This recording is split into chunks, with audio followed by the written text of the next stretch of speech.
Okay. Hi. How you doing? I'm all right, thank you. What's your roundup?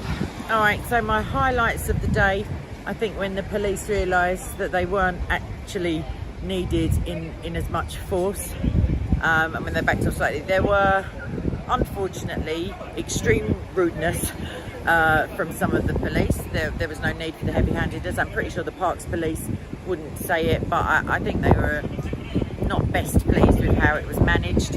I think that at the time when they were too much in force, there was no real threat. There was only the one group of people. There wasn't really the conflicting stuff. I had a couple of decent conversations outside of the park and a couple of the videos that I make on persecution. I think the whole Tommy thing, I think everybody is entitled to speak there who's legally able to enter the park. I don't think there should be any restrictions, although just coming on the back of the news about the new restrictions that are coming, it might have been unfortunate timing for there to be so many people there. But other than that, I think it all went as well as could be expected. There were a couple of idiots, but we manufacture them. What do you think about the Tommy getting arrested for having a weapon? I'd like to see some evidence, as it were, of a weapon. I'd like to see a photograph before him being arrested, because I don't think there's reasonable suspicion to search him for anything. I think that he was, completely isolated from any external, threats. He wouldn't, even if any of his entourage, and I'm not suggesting it for a second, had weapons, he wouldn't need one because he's so insulated. So it's literally redundant for him to have a weapon when he's already been wrongly arrested and penalised for speaking, basically. So yeah, I'd like to see evidence of that. I don't think that it's a very good PR move on the part of the police to arrest him publicly when there were actual people rolling around on the floor like idiots, and trying to cause unrest where there wasn't any. So I think it was a lovely gesture for him to come down and support Hatun. Like I said, the timing wasn't brilliant, but that's nothing to do with him.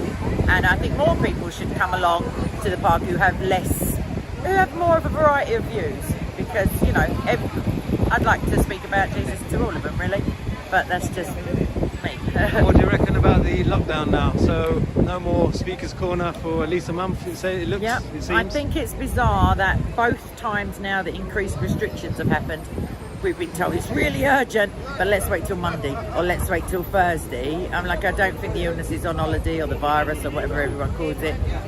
I think that it's pretty redundant anyway, because locking things down hasn't really proved successful. It's as far as I know, it's like a winter. It's the strongest in the winter, so the numbers were going to go up, and the numbers increase when you test many more people.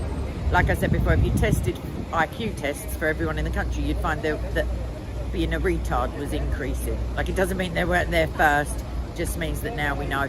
So in terms of actual COVID only deaths, I think you'll find they're pretty minimal. I don't believe that falling off a ladder if you've been diagnosed a month ago means you died of COVID. So you're back at the park at some point? Yep, I'm having a week off, and I was planning on having a weekend off anyway, but then after that I was there every week through the lockdown, sometimes on my own, but that's the kind of girl I am. So yeah, I'll be back down then, basically. But it's almost gloves weather and a nap, and it's freezing out here, and I'm cold and hungry. So God bless you all. Bye bye. Big up, Rex. Nice one, Kate. Cheers.